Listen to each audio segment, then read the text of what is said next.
Innaka antal alimul hakim. Amma ba'd. Segala puja dan puji kehadirat Allah, salawat serta salam kepada junjungan kita Nabi Muhammad sallallahu alaihi wasallam, para keluarga, sahabat, tabi'in serta seluruh umat yang selalu beristiqomah mengikuti sunnah-sunnahnya hingga yaumul qiyamah. Alhamdulillah, pada hari ini kita dapat kembali berkumpul di tempat yang insyaallah dipenuhi dengan rahmat serta berkah dari Allah Subhanahu wa taala untuk kembali bersama-sama meningkatkan iman dan takwa kita kepada Allah dengan mempelajari dan membahas syariatnya Rasul sallallahu alaihi wasallam. Semoga apa yang kita lakukan ini mendapatkan keberkahan dan keridhaan dari Allah Subhanahu wa taala, dan insyaallah menjadi salah satu penyebab dikabulkan semua hajat kita, dimudahkan segala urusan kita, diangkat segala kesulitan kita, dan juga diampuni segala dosa dan kekurangan kita. Amin ya rabbal alamin. Alhamdulillah, pada pertemuan yang lalu atau kemarin sudah kita bahas berkaitan dengan tidurnya Rasul sallallahu alaihi wasallam.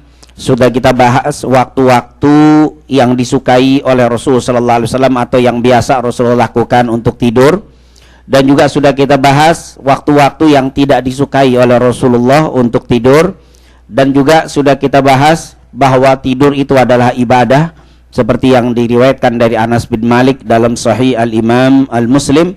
Dan juga kita sebutkan beberapa adab yang biasa dilakukan Nabi sebelum tidurnya, seperti mematikan lampu, itu yang sudah kita bahas. Kemudian membersihkan tempat tidurnya Rasulullah sallallahu alaihi wasallam sebelum membersihkan begitu. Ini dibersihkan tempat tidurnya, ini mengulang dari yang kemarin. Kemudian tidur dalam keadaan berwudu, itu yang sudah kita bahas. Rasulullah menjelaskan bahwa orang yang tidur dalam keadaan berwudu didapat atau mendapatkan doa dari para malaikatnya Allah Subhanahu wa taala. Ini juga sudah kita bahas pada pertemuan yang lalu. Kemudian Rasulullah sallallahu alaihi wasallam mengadakan atau menganjurkan kita untuk membaca beberapa ayat Al-Qur'an dan zikir. Ini sudah kita sebutkan bagaimana bila dalam tidur kita menyebut nama Allah, malaikat akan selalu menjaga.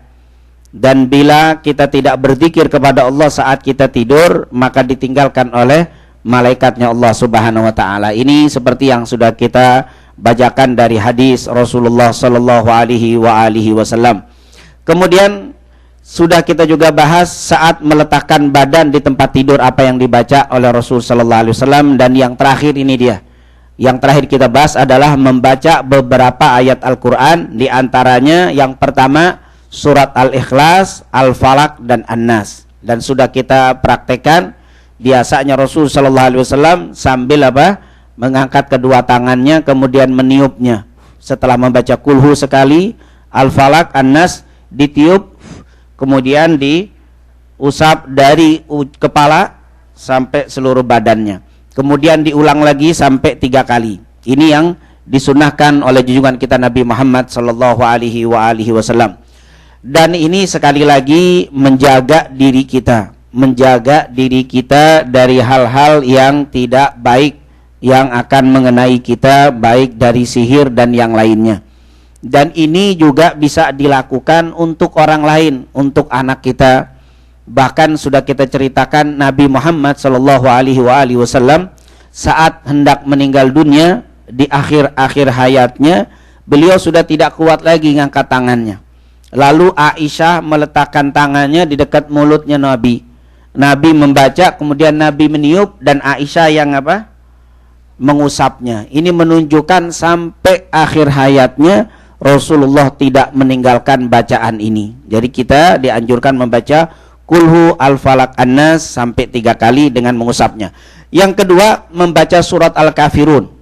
Ini sudah kita jelaskan untuk menjaga supaya kita jauh dari kesyirikan, sebagaimana yang diriwayatkan oleh Al-Imam Ahmad dari Naufal radhiyallahu an. Kemudian membaca ayat kursi, sebagaimana yang diceritakan dalam hadis Bukhari dari Abu Hurairah, bahwa tidak ada seseorang yang membaca ayat kursi sebelum tidurnya kecuali dijaga dari syaitan. Bahkan kalau kita baca hadis ini yang mengatakan syaitan tidak bisa mendekati orang yang membaca ayat kursi, setan sendiri yang bicara. Itu ceritanya kan cukup panjang. Waktu itu Rasul memerintahkan kepada Abu Hurairah untuk menjaga zakat. Kebetulan Abu Hurairah zakat itu dijaga oleh Abu Hurairah. Zakatnya waktu itu berbentuk kurma. Tiba-tiba di malam hari ada yang hendak mencuri dan tertangkap sama Abu Hurairah. Waktu tertangkap, dia minta supaya dilepas oleh Abu Hurairah. Karena iba, Abu Hurairah pun melepasnya. Tapi besoknya mencuri lagi, tertangkap lagi. Akhirnya orang itu bilang lagi untuk dilepaskan, minta supaya dilepaskan, dilepas lagi. Di kali yang ketiga, orang ini mencuri lagi, ditangkap. Setelah ditangkap, kata Abu Hurairah, tidak akan pernah aku lepaskan, akan aku adukan kau kepada Rasulullah sallallahu alaihi wasallam. Orang ini bilang, wahai Abu Hurairah, kalau engkau lepaskan, aku akan kasih satu amalan. Apa itu amalannya? Bacalah ayat kursi. Katanya, idza awaita ila firashik, kalau engkau menuju ke tempat tidurmu, faqra ayatal kursi, bacalah ayat kursi. Kenapa? Sampai habis, hatta tahtim, sampai menghabiskan itu. Fa innaka lan yazala 'alaika minallahi hafid wala yaqrabannaka syaitan hatta tusbih. Itu kata syaitan, ini kata orang ini, bacalah ayat kursi, niscaya engkau akan selalu dijaga oleh Allah dan setan tidak akan dekat kepada kamu. Mendapat amalan ini, Abu Hurairah pun melepas orang ini. Lalu besoknya diadukan sama Rasul. Diceritakan, ya Rasul, kemarin ada yang mencuri 3 kali. Saya tangkap, saya lepas, saya tangkap, saya lepas, saya tangkap, yang ketiga saya tidak lepas. Dia ngasih amalan, saya lepas juga. Amalannya apa? Dia Abu Hurairah cerita, kalau engkau mau tidur, bacalah ayat kursi, niscaya syaitan tidak bisa dekat kepada kamu. Apa jawab Nabi? Shadaqa maqal fahuwa kadzib, katanya. Nabi bilangnya begitu. Apa yang diucapkan orang itu benar, tapi dia itu tukang dusta, katanya. Nah, bicaranya betul, tapi orangnya apa? Pendusta. Abu Hurairah bingung, siapa itu ya Rasul? Kok bisa begitu? Yang bicara kepadamu itu adalah syaitan. Ternyata setan itu. Ternyata iblis, syaitan menyerupai apa? Manusia. Dan memang syaitan bisa menyerupai manusia. Nanti kalau kita belajar sejarah, sering. Bahkan yang mengusulkan Nabi dibunuh waktu mau hijrah itu bersama-sama, yang mengusulkan juga syaitan, menyerupai manusia. Jadi syaitan itu bisa menyerupai manusia. Nah, yang bicara itu adalah syaitan. Jadi ternyata syaitan sendiri yang bilang, kalau orang mau tidur baca ayat kursi, aku nggak bisa dekat. Jadi yang mengikrarkan sendiri adalah syaitan. Oleh karena itu, bacalah ayat kursi saat kita hendak tidur. Kemudian yang terakhir yang kita bahas pada pertemuan yang lalu, membaca 2 ayat terakhir dari surat Al-Baqarah. Dikatakan al-ayatani, katanya al-ayatani min akhiri suratil Baqarah, 2 ayat dari surat Al-Baqarah terakhir, man qara'ahuma fi lailatin kafatah. Siapa yang membaca kedua ayat terakhir dari surat Al-Baqarah, kafatah, dikasih kecukupan dari keburukan yang akan menimpa, dijaga sama Allah Subhanahu wa ta'ala. Nah, inilah bacaan-bacaan, dan insya Allah tidak terlalu sulit ya bacaannya. Kulhu al-falak, an-nas, kuliah, ayat kursi, amanah rasul, semuanya insya Allah hafal semuanya, tinggal bacanya. Makanya kalau bisa bacanya jangan mempet-mempet lagi ngantuk. Kalau ngantuk ketiduran pasti. Sudah baca kulhu al-falak tidur langsung duluan. Nah, ini apa, usahakan bisa membaca ini. Dan ada dzikiran. Nah, itu Al-Quran itu saja. Jadi yang biasa dibaca Nabi yaitu kulhu al-falak an-nas 3 kali sambil mengusap, kemudian ayat kursi, qul ya ayyuhal kafirun, amanah rasul. Itu saja. Selebihnya silahkan mau dibaca, mau tidak, belum ngantuk boleh. Sahabat ada nggak yang lebih dari itu amalan? Ada. Seperti Sayyidina Hasan, cucunya Nabi, dia tidak mau tidur kecuali baca surat Kahfi. Tapi kalau kita beratlah surat Kahfi. Itu Sayyidina Hasan, dia tidak bisa tidur kecuali baca surat Kahfi dulu. Iya, 110 ayat. Itu kalau kita tidur duluan ini. Tapi tidaklah, inilah kita yang pakai umum. Ini yang dipakai Rasul sallallahu alaihi wasallam. Selain itu ada dzikiran. Apa itu dzikiran? Baca tasbih, tahmid dan takbir. Yaitu membaca apa? Subhanallah 33, Alhamdulillah 33, Allahu Akbar 33. Maksudnya subhanallah, subhanallah, jangan subhanallah 33, alhamdulillah 30. Jangan begitu. Subhanallah, subhanallah, subhanallah 33. Nah, ini luar biasa. Apa faedahnya? Ini diceritakan Fatimah radhiyallahu anha.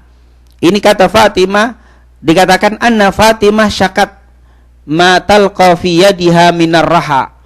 Dulu Fatimah pernah itu mengadu ke Nabi karena tangannya itu lecet. Kenapa? Karena dia nyuci sendiri, menumbuk gandum sendiri, padahal beliau ini adalah putrinya Nabi Muhammad sallallahu alaihi wasallam. Bahkan Sayyidah Nisa Ahlil Jannah, para wanita yang masuk surga di bawah bendera Fatimah. Dia adalah pimpinan ahli surga bagi kaum wanita adalah Fatimah. Luar biasa kemuliaannya, tapi tangannya lecet karena banyak apa? Bekerja untuk pekerjaan rumah. Akhirnya dia mengadu kepada Nabi. Itu pun di dalam hadis diceritakan Ali bin Abi Thalib yang minta, wahai Fatimah, datang saja kepada Rasul, minta pembantu dari Rasul. Rasulullah kemarin habis perang dapat ghanimah banyak, harta rampasan perang, di antaranya dapat budak banyak. Si fulan minta budak, dikasih budak. Si fulan minta budak, dikasih. Coba deh, kamu datang kepada Rasul, adukan tuh tangan kamu yang sedang apa? Yang sudah lecet. Mungkin Nabi akan ngasih pembantu untuk kita. Tadinya Fatimah nggak mau minta. Fatimah sabar radhiyallahu anha, tapi Sayyidina Ali nggak tega. Karena patuh sama suaminya, diikut datang ke Rasul sallallahu alaihi wasallam.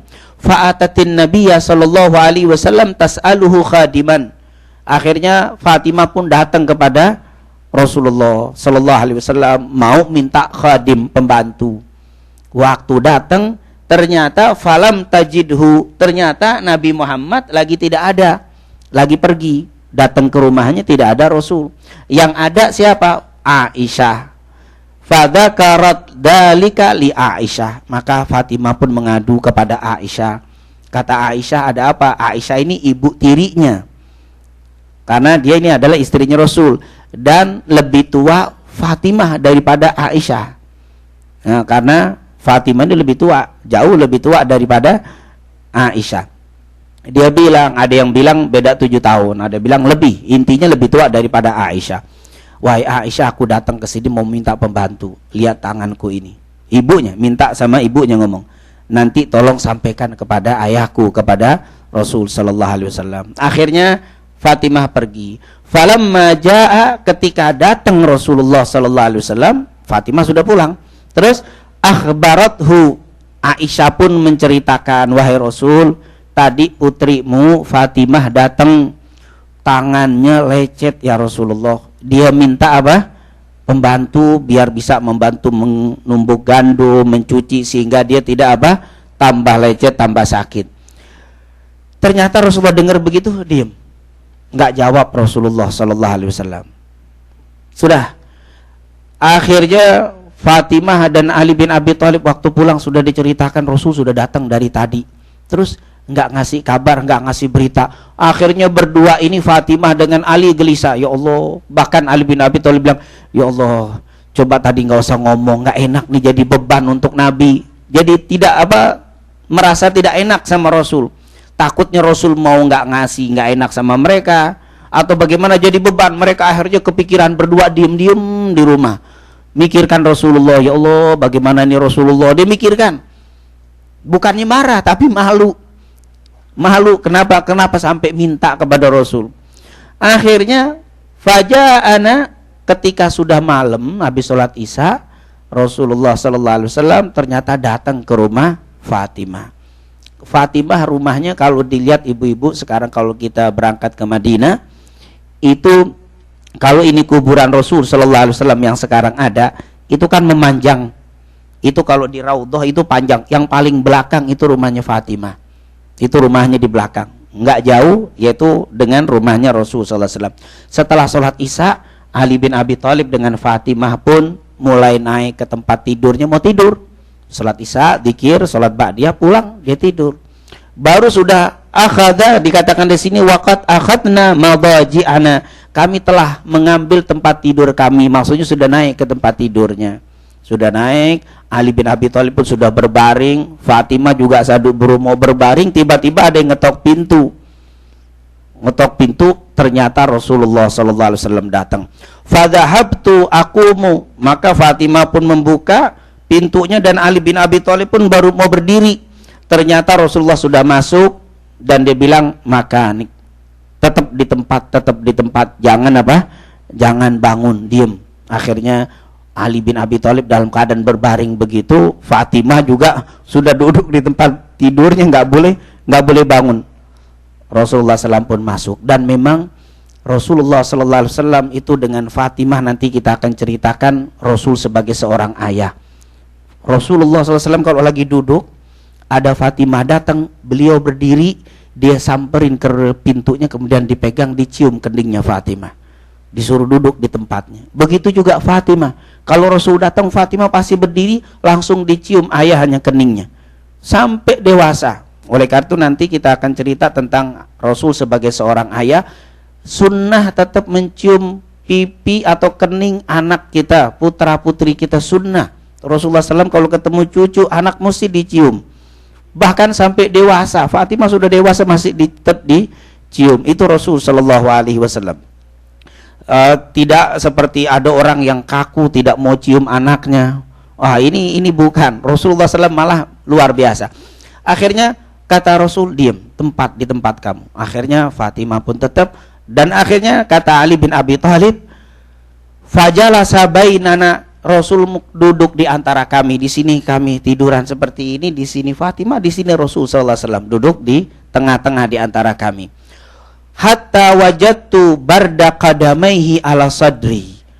Kakiku, kata Ali bin Abi Thalib, bersentuhan dengan kakinya Nabi atau dengan pahanya Nabi, begitu dinginnya kaki Nabi terasa sampai ke dadaku, kata Rasul, kata Ali bin Abi Thalib.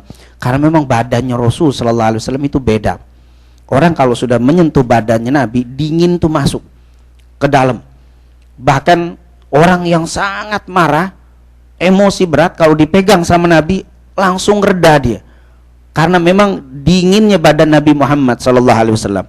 Bahkan ada seorang sahabat dulu pernah sedang marah dan ingin membunuh Nabi, dipegang dadanya, rasa dingin masuk ke dadanya sampai dia mau meninggal, tidak pernah terlupakan rasa dinginnya badan Nabi Muhammad. Itulah Rasulullah sallallahu alaihi wasallam. Kalau kita bicara tentang Nabi, Muhammadun basyarun wa laisa kal basyari, annasul hajaru wa huwa kal yaguti. Nabi Muhammad itu manusia, tapi tidak seperti manusia biasa. Kalau ibarat manusia biasa seperti batu, maka Nabi Muhammad adalah batu intan permata. Walaupun dia batu, tapi dia permata, berbeda. Karena ada sekarang orang-orang Islam sama Nabi biasa saja. Nggak boleh. Rasulullah tidak boleh disikapi. Dipanggilnya saja nggak boleh. Muhammad tidak boleh. Hukumnya berat nanti. Nah, nanti kita akan lihat bagaimana Rasul sallallahu alaihi wasallam luar biasa ini. Nah, sampai terasa rasa dingin sampai di dadaku, kata Ali bin Abi Thalib. Ini hadis Bukhari. Begitu hebatnya badan Rasul sallallahu alaihi wasallam. Faqala, Nabi bilang, ala adullukuma ala ma huwa khairun lakuma min khadim. Mau enggak kalian aku kasih tahu amalan yang lebih bagus daripada pembantu? Jadi mereka mintanya pembantu tapi dikasih amalan. Apa itu ya Rasul, katanya. Nabi bilang, idza awai, katanya kalau kamu idza awaituma ila firashikuma, kalau kalian mau naik ke tempat tidur kalian berdua, maksudnya kalau kalian mau tidur, au akhadtuma madaji'akuma, kalau kamu sudah mau naik ke tempat tidur, mau tidur, fakabbara, bacalah takbir 33 kali. Wasabbaha, bacalah tasbih 33 kali. Wahmada, dan bacalah tahmid, alhamdulillah, alhamdulillah, subhanallah, subhanallah, Allahu akbar 33 kali. Fahadha khairun lakuma min khadim, ini lebih baik untuk kalian daripada pembantu. Jadi itu amalan Nabi untuk Fatimah dan Ali bin Abi Thalib, tapi juga berlaku untuk kita. Hadis riwayat Imam Bukhari. Jadi kalau kita tidur, sunnahnya dzikirnya tadi subhanallah subhanallah subhanallah 33 tuh. Alhamdulillah alhamdulillah Allahu akbar Allahu akbar Allahu akbar. Ternyata tidak ada yang berat, ayat Qur'annya enteng-enteng, hafal semua, tasbih tahmid hafal semuanya. Dan itu kata Nabi lebih baik daripada pembantu. Maksudnya apa? Nah, di sini penjelasan para ulama cukup banyak, tapi yang paling kuat, siapa yang rajin membaca zikir ini niscaya tidak akan kelelahan di pagi harinya. Ini riwayat Ibnu Hajar dan Ibnu Taimiyah rahimahumullah. Ini ulama besar mengatakan, siapa ini sekarang kita kerja capek, Bapak mungkin habis lembur kerja, malam zikirnya sebelum tidur subhanallah subhanallah 33, pagi pasti segar. Kata Rasul, pagi seperti kemarin seperti tidak bekerja. Hilang itu apa namanya? Pegel, capek, seperti pembantu, seperti kemarin tidak dapat. Kalau ada pembantu, kemarin kita nggak kerja karena ada yang bantu. Kemarin saya tidak ada pembantu, saya kerja sendiri. Ternyata kalau engkau baca itu lebih baik dari pembantu. Artinya kalau engkau nggak kerja, mungkin pegel juga, capek, nganggur. Ini hilang sama sekali dan akan diberikan tenaga baru. Subhanallah, ternyata ini vitamin yang dari Nabi, murah, mudah, dan lebih bagus kata Rasul. Kata-kata lebih bagus kata Ibnu Hajar dan Ibnu Taimiyah, siapa yang rajin membaca zikir ini di waktu malam sebelum tidur, niscaya tidak akan kelelahan di pagi harinya. Coba, ini adalah amalan yang langsung kita coba. Kita mungkin habis lembur, capek, coba malam-malam zikir dulu sebelum tidur, subhanallah, paginya beda. Kalah minum madu, kalah minum apa tuh, obat-obat yang apa, yang bikin tumbuh tenaga. Baca, boleh nggak minum itu? Boleh, tapi ini jangan ditinggalkan. Berpahala dan tenaga akan ada. Subhanallah, ini sangat mudah, enteng, gampang. Mungkin kalau baca tasbih tahmid takbir 33 ini kira-kira berapa menit habisnya? Nggak sampai 2 menit paling. Subhanallah subhanallah subhanallah subhanallah subhanallah, cepat. Subhanallah, ini hadis Bukhari. Ini amalan Nabi, berarti Nabi kalau mau tidur tidak pernah lupa membaca tasbih tahmid takbir 33 kali. Dan yang terakhir membaca doa, yaitu seperti yang dikatakan oleh Hudzaifah radhiyallahu an, karena Nabi sallallahu alaihi wasallam idza arada an yanam, Rasulullah sallam dulu kalau mau tidur suka baca bismika Allahumma amutu wa ahya. Boleh dibaca bismika amutu wa ahya, boleh bismika ahya wa amut, nggak jadi masalah. Ini apa? Bismika Allahumma amutu wa ahya. Suka kita hafalnya bismika Allahumma ahya wa amut, nggak jadi masalah. Ya Allah, dengan namamu aku hidup dan aku mati. Seperti yang sudah kita jelaskan, tidur itu adalah kematian. Tapi ketika kita bangkit, kita dihidupkan kembali oleh Allah Subhanahu wa ta'ala. Inilah amalan-amalan untuk kita saat tidur. Jadi ada doa, ada zikir, ada Al-Quran yang dibaca. Kalau Al-Quran yang dibaca sebelum tidur, kulhu al-falak an-nas 33, kemudian qul ya ayyuhal kafirun, ayat kursi, amanar rasul, yaitu dua ayat terakhir dari surat Al-Baqarah, itu amanar rasul. Kalau masalah zikirnya tasbih tahmid takbir. Kalau doanya bismika Allahumma ahya wa amut. Kadang-kadang kita bacanya terakhir saja ya, bismika Allahumma ahya wa amut, tidur langsung. Ya nggak apa-apa, lumayan.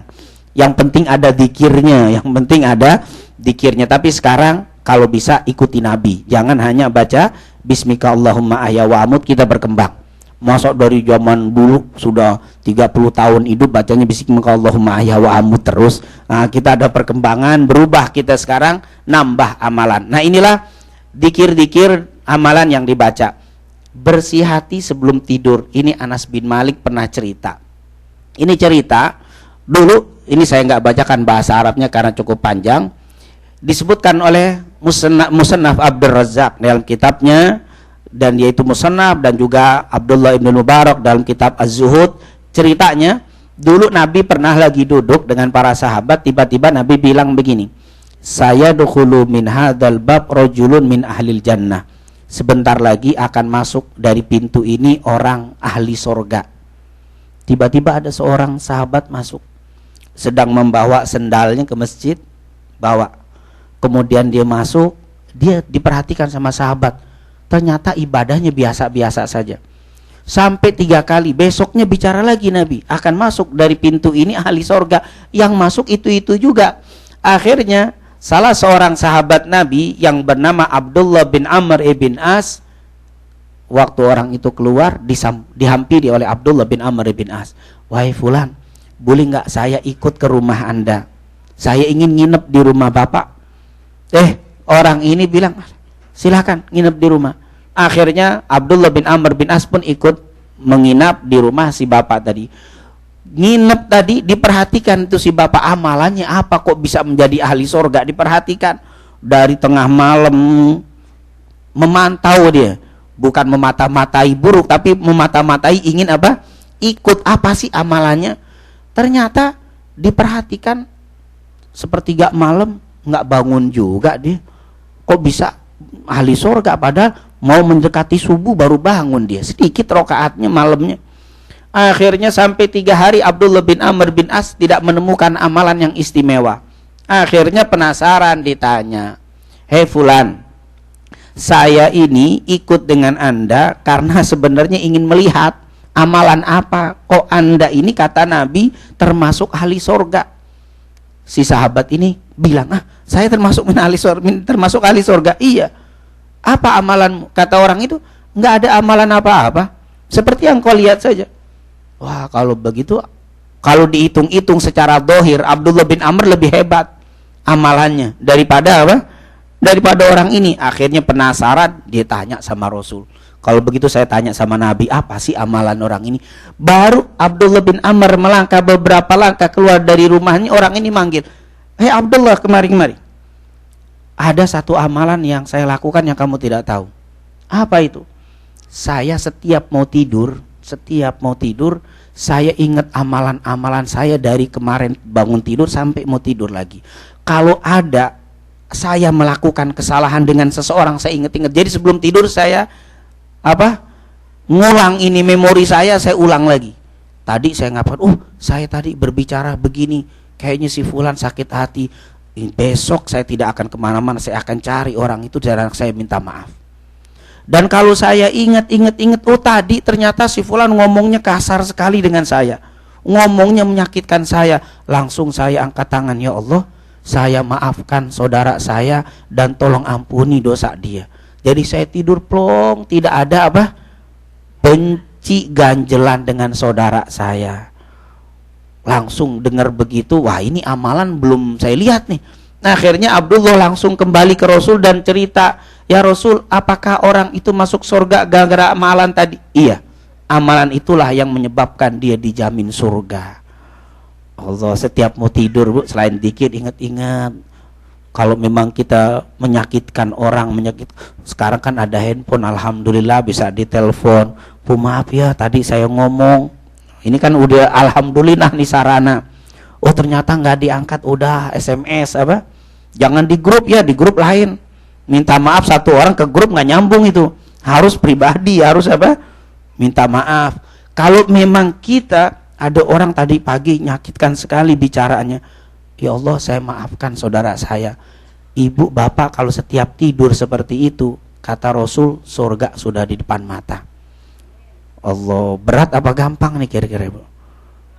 Berat ya, memaafkan saudara kita sebelum dia minta maaf. Allah, iya, sebenarnya beratnya itu karena hati. Tapi kalau kita ikhlaskan, ya Allah, ini apa? Kalau kita mau masuk surga lewat sholat kayaknya agak berat. Sholat kita tahu sendiri, Allahu Akbar, sendal inget, Allahu Akbar, ya Allah, kompor belum mati. Ini masih kunci kesana kemari. Kalau kita mau puasa juga berat. Sedekah, bersih hati yang nggak punya modal, tapi ini kuatan hati. Insya Allah Ramadan ini menjadikan hati kita berbesar hati untuk tidak gengsi meminta maaf, dan berbesar hati untuk memberikan maaf kepada saudara kita. Amin ya rabbal alamin. Makanya malam-malam seperti ini disunnahkan kita banyak membaca doa, Allahumma innaka afuwun karimun tuhibbul afwa fa'fu anni atau fa'fu anna. Itu hadis sahih diriwayatkan Imam Tirmidzi. Waktu itu Aisyah pernah datang, ya Rasulullah, madza ra'ait idza laqaitu lailatal qadri madza aqulu. Ya Rasul, kata Aisyah, saya ini kalau ketemu malam Lailatul Qadar, yang saya baca apa ya Rasul? Maksudnya 10 terakhir seperti kita ini. Apa yang harus saya baca ya Rasulullah? Apa jawab Rasulullah? Kuli, ucapkanlah oleh kamu, Allahumma innaka afuun. Itu ada kalimat karim, ada yang enggak pakai kalimat karim. Dua-duanya sahih. Allahumma innaka afuun karimun tuhibbul afwa fa'fu anni. Ya Allah, Engkau adalah zat yang maha pemaaf, yang suka memberikan maaf, maafkanlah aku ya Allah. Itu amalan Lailatul Qadar. Saat ini Bapak Ibu kalau mau dzikir, paling bagus dikirannya itu. Allahumma innaka afuwun tuhibbul afwa fa'fu anni. Berapa ribu? 1.000.000 boleh. Nggak usah ribuan, 1.000.000. Banyakin baca itu. Paling banyak itu.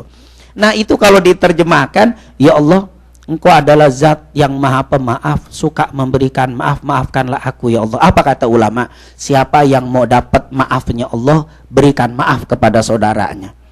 Kalau kita hanya mengharapkan maafnya Allah, tapi kita berat memberikan maaf kepada saudara kita, Allah pun berat memberikan maaf kepada kita. Oleh karena itu kalimatnya, ya Allah, Engkau adalah zat yang maha pemaaf, yang suka memberikan maaf, maafkanlah aku. Apa kata Rasul, kata para ulama, Allah akan sulit memberikan maaf kepada kita kalau kita sulit memberikan maaf kepada saudara kita. Paling mudah memberikan maaf kepada saudara kita di bulan Ramadan. Insya Allah, Allah betul-betul jadikan hati kita hati yang penuh pemaaf. Amin ya rabbal alamin. Inilah amalan saat mau tidur. Nah kemudian bagaimana saat kita tidur? Nah saat tidur kadang-kadang kita ketemu mimpi. Ada yang nggak pernah mimpi di sini? Pasti pernah mimpi kan? Nggak mungkin orang tidur nggak pernah mimpi, itu nggak mungkin. Mimpi. Dan mimpi ini maaf, jangan disembarangkan. Mimpi memang ada kata orang bunga-bunga tidur yang nggak punya arti. Biasanya itu mimpi di awal malam. Kita tidur di awal malam baru tidur mimpi, itu biasanya mimpinya nggak bisa diterjemahkan. Biasanya terbawa dari apa yang belum kita kerjakan. Misalkan ada seorang, kita mungkin ibu ngerjakan pekerjaan kue, masak belum matang, tidur. Biasanya baru tidur ke bawah-bawah tuh apa? Masaknya ke bawah-bawah, perasaan udah matang padahal itu ke bawah. Bapak ada pekerjaan belum beres, tidur sebentar, baru mimpi tidur, mimpi baru awal tidur, kerjaan di bawah-bawah itu. Itu jadi mimpinya awal apa? Itu nggak bisa ditakwil karena yang belum diselesaikan biasanya masuk. Kalau ada permainan, orang misalkan main main catur, kalah, tidur, mimpi, itu mimpi main catur biasanya itu kebawa dari apa? Dari yang sebelum dia tidur. Nah tidur, begitu juga tidur menjelang subuh. Waktu mimpi menjelang subuh itu juga kata ulama biasanya nggak betul. Menjelang subuh, biasanya kalau menjelang subuh setan masuk. Biasanya kita tidur, mimpi mau subuh, itu mimpi biasanya mau subuh enak-enak tuh, tengah malam serem, tapi kalau menjelang subuh aja enak, sampai bangunnya pun berat. Lagi mimpi enak-enak, itu memang dari syaitan biar kita nggak bangun. Jarang orang bangun subuh itu mimpi serem, alhamdulillah adzan, jarang. Yang ada mesti lagi enak menjelang itu. Justru yang mana? Asdaqur ru'ya bil ashar. Katanya kebanyakan mimpi yang betul itu pertengahan malam. Dan mimpi dalam Al-Quran itu ada. Mungkin pernah ibu dengar cerita Nabi Musa. Fir'aun mimpi itu, tahu Nabi Musa akan lahir. Nah di dalam kitab Al-Bidayah, Imam Ibnu Katsir menceritakan Fir'aun waktu itu tidur. Waktu tidur dia mimpi keluar api dari kota Mesir. Keluar api dari Baitul Maqdis. Itu keluar api dari Baitul Maqdis, lalu api tadi berjalan membakar kota Mesir dan istana Fir'aun terbakar, serta orang-orang Bani Kipti hancur semuanya. Bani Israel rumahnya tidak ada yang kebakar. Akhirnya terbangun dia kumpulkan para pentakwil mimpi. Dia bilang, nih saya mimpi begini apa? Kata pentakwil mimpi, Fir'aun, tahun ini akan lahir seorang anak laki-laki yang dari Baitul Maqdis, artinya dari Bani Israel, yang akan menghancurkan kerajaanmu. Akhirnya Fir'aun ngasih pengumuman, siapa saja yang lahir anak laki-laki tahun ini bunuh semuanya. Itu kan gara-gara mimpi dia tahu. Dan ternyata benar, tahun itu lahir siapa? Nabi Musa. Tapi diselamatkan, ditaruh. Itu lahirnya dari mimpi. Mungkin pernah dengar cerita Nabi Yusuf. Nabi Yusuf juga tuh ada 2 orang yang dipenjara ngadu, wahai Yusuf, saya semalam mimpi apa? Saya bawa roti, tiba-tiba ada seekor burung naik, lalu makan rotinya sampai habis. Yang satu lagi, saya mimpi memerah anggur, anggur jadi minuman.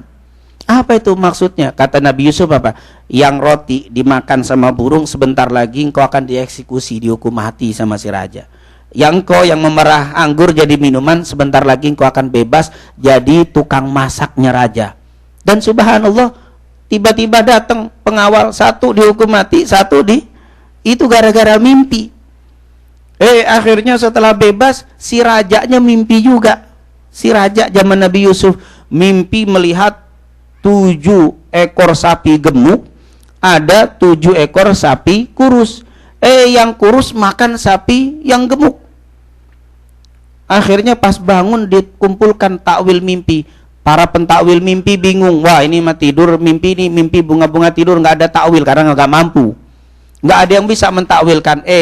Yang tadi tukang masak karena ditakwil sama Nabi Yusuf, wahai raja, saya kenal seorang yang di penjara namanya Yusuf, dia suka mentakwil dan pinter. Akhirnya dipanggil. Apa kata Nabi Yusuf? Hei raja, tahun ini 1 sampai tahun ke-7 ke depan akan terjadi panen yang luar biasa. Tapi setelah itu akan terjadi paceklik 7 tahun luar biasa. Jadi kalau bisa panen, hemat untuk menjaga tahun depan. Dan betul-betul terjadi. Mimpi, berarti mimpi itu ada. Mimpi itu bahkan dari orang kafir pun mimpi bisa ditakwil, ada artinya. Nah, bagaimana sikap kita kalau bermimpi? Secara singkat, mimpi ada 2 macam. Ada mimpi baik, ada mimpi yang buruk. Rasul Shallallahu Alaihi Wasallam telah mengajarkan kepada kita sebagai seorang Muslim bagaimana kalau kita mengalami mimpi ini. Yang pertama, mimpi baik.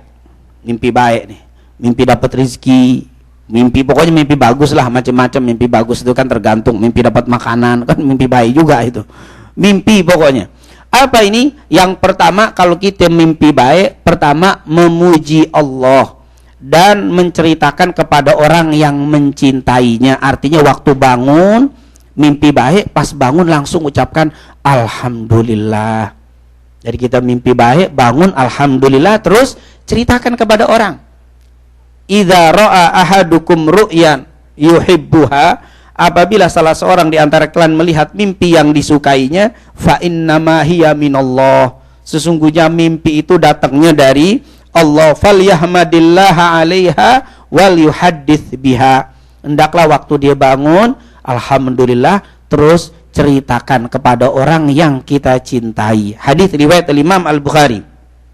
Dikatakan oleh Abu Qatadah, ar-ru'ya al-hasanah minallah, mimpi baik itu datangnya dari Allah.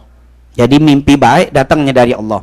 Fa idza ra'a ahadukum, apabila salah seorang di antara kalian melihat di dalam mimpinya kebaikan, fala yuhaddits bihi illa man yuhib, jangan diceritakan kecuali kepada orang yang mencintainya. Misalkan saya mimpi dapat rezeki, alhamdulillah, bangun-bangun, besok ketemu orang yang kita cintai, dia cinta sama kita, alhamdulillah semalam saya mimpi dapat rezeki. Disunahkan orang yang mendengar cerita tadi langsung bilang amin, insya Allah jadi kenyataan. Terus kita bilang amin. Kata Rasul, kemungkinan besar terjadi. Kemungkinan besar terjadi. Kenapa? Karena itu doa yang sangat luar biasa. Makanya ceritakan sama orang yang mencintai. Tapi kalau orang yang nggak dicintai sama kita atau benci sama kita, semalam saya dapat rezeki, itu karena dia nggak demen tuh kalau itu kejadian. Itu mimpi doang, nggak usah dipikirin, nggak bener, nggak usah. Akhirnya kita pun ya hampa, udah selesai, nggak jadi doa, hilang begitu saja.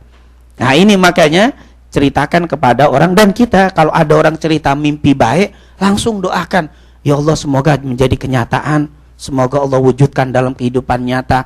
Terus dia bilang amin. Jadi doa yang luar biasa. Bahkan kata ulama lebih mustajab dari doa biasa. Kenapa? Karena malamnya sudah kita lihat, terus kita doa, itu lebih yakin daripada apa? Belum ada mimpi. Ini luar biasa, mimpi baik. Sementara mimpi buruk, ini yang serem. Mimpi yang serem, mimpi yang tidak enak. Apa yang harus dilakukan? Meniup 3 kali ke sebelah kiri dan membaca isti'adzah. Ini dikatakan ar-ru'ya minallah wal hulm minasyaitan. Mimpi baik itu datangnya dari Allah, mimpi buruk dari syaitan. Jadi syaitan tuh masuk tuh. Mimpi dikejar-kejar, apa? Mimpi ketabrak, mimpi jatuh, itu dari syaitan. Kata Rasulullah sallallahu alaihi wasallam, fa idza ra'a ahadukum syai'an yakrahuhu, kalau dia mimpi buruk, falyunfith, katanya falyanfith hina yastaiqid thalatha marrat, hendaklah yanfith. Yanfith itu sebenarnya, maaf nih, meniup tapi ada ludahnya sedikit. Kalau bahasa kita nyembur gitu ya. Tapi jangan banyak-banyak. Bangun tidur ke sebelah kiri, meniup begitu sambil a'udzubillahi minasy syaitonir rajim 3 kali. A'udzubillahi minasyaitonir rajim. Ada yang bilang a'udzubillahi minasy syaitonir rajim 3 kali. Ini jangan dianggap remeh, karena mimpi buruk kata Rasul bisa kejadian kalau kita tidak apa? Maaf ya, kadang-kadang semalam mimpi ketubruk, paginya nggak taunya jatuh ke got. Oh iya mimpi, iya memang itu ada. Karena Rasul itu menceritakan ada isyarah. Jadi Allah akan berikan takdir buruk sama kamu, dikasih tahu malam hari biar paginya beristiadah. Dengan doa akhirnya hilang. Jadi Allah sayang justru sama kita. Jadi mimpi buruk. Wa yata'awwad min syarriha, dan hendaklah dia berlindung dari keburukannya. Niscaya tidak membahayakan. Tuh lihat. Berarti kata Nabi, siapa yang mimpi buruk hendaklah membuang ludah 3 kali ke sebelah kiri sambil baca a'udzubillahi minasyaitonir rajim. Niscaya tidak membahayakan. Berarti kalau kita tidak begitu bisa membahayakan. Kan kata Rasul, fa innaha la tadurruhu. Insyaallah mimpinya enggak membahayakan. Berarti kalau tidak melakukan itu bisa apa? Membahayakan, kata Rasul sallallahu alaihi wasallam. Kemudian jangan disampaikan kepada orang. Jangan cerita mimpi buruk, diam. Jangan diceritakan ke orang. Mimpi ketabrak, udah bangun, a'udzubillahi minasyaitonir rajim. Udah diam. Pagi hilangkan, jangan diceritakan ke orang. Karena kata Rasul sallallahu alaihi wasallam dalam hadis Bukhari, "Idza ra'a ghaira dzalik mimma yakrah fa inna ma hiya minasyaitan. Falyasta'id min syarriha wa la yadhkurha li ahadin fa innaha la tadurruh." Siapa yang mimpi buruk, ucapkanlah a'udzubillahi minasyaitonir rajim, buang ludah, tiup ke sebelah kiri 3 kali, jangan menceritakan kepada seorang pun.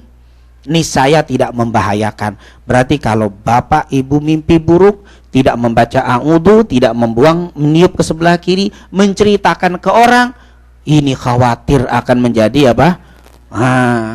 Apalagi yang diceritakannya tidak ngerti lagi. Mimpi ketabrak, hati-hati tuh. Kemarin-kemarin yang mimpi begitu kena musibah, kita ketakutan dah. Kena, betul. Karena akhirnya menjadi ditunggu itu musibah. Ada yang mimpi, maaf ya, kalau di Indonesia masih ada tuh gigi copot. Wah, ada yang meninggal nih. Ada yang sakit. Akhirnya ditunggu, siapa yang sakit? Ditunggu-tunggu, kena sakit. Kenapa? Karena dia diucapkan itu ditambah, maka bisa kena. Kata Rasul sallallahu alaihi wasallam. Jadi sebenarnya bukan tapi karena keyakinan. Kalau kata orang sugesti, kalau di dalam hadis Rasulullah pernah bilang, hadis qudsi, ana inda dhanni abdi bi. Itu hadis sahih Muslim dari Abu Hurairah, aku ini sesuai dengan dugaan hambaku. Kalau hambaku berprasangka buruk menunggu musibah, aku berikan musibah. Kalau dia, wah berarti saya sebentar lagi ada musibah, berarti ditunggu, aku berikan musibah kepadanya. Nah ini mesti berhati-hati. Dan bagaimana sikap kita kalau ada orang yang menceritakan kepada kita tentang mimpi buruknya. Maka kata Rasul sallallahu alaihi wasallam, ini pernah, dulu ada Jabir pernah berkata, seseorang pernah mendatangi Rasul dan berkata, ya Rasulullah, ra'aitu fil manam ka'anna ra'si kuti'. Ya Rasul, semalam saya mimpi kepala saya dipotong. Mimpinya apa? Kepalanya dipotong. Fadhahikan nabiyyu, Nabi ketawa, Nabi senyum. Terus dia bilang apa? Idza la'iba syaitan bi ahadikum fi manami, kalau salah seorang di antara kalian dipermainkan sama setan di waktu tidurnya, fala yuhaddits bihin nas, jangan dibicarakan ke orang lain. Diem. Nah, ini kalau kita ngerti, kita sudah belajar, sudah ngaji, tiba-tiba teman kita nggak ngerti, ibu, bapak, semalam saya mimpi buruk ditabrak pesawat. Bukannya truk lagi udah. Tabrak pesawat atau jatuh dari pesawat. Kelelep begini. Terus kita dengar ibu ngasih respon, bapak ngasih respon, harus senyum. Oh, nggak apa-apa itu. Jadi jangan begitu. Kalau begitu akhirnya itu orang apa? Shock, lihat tambah.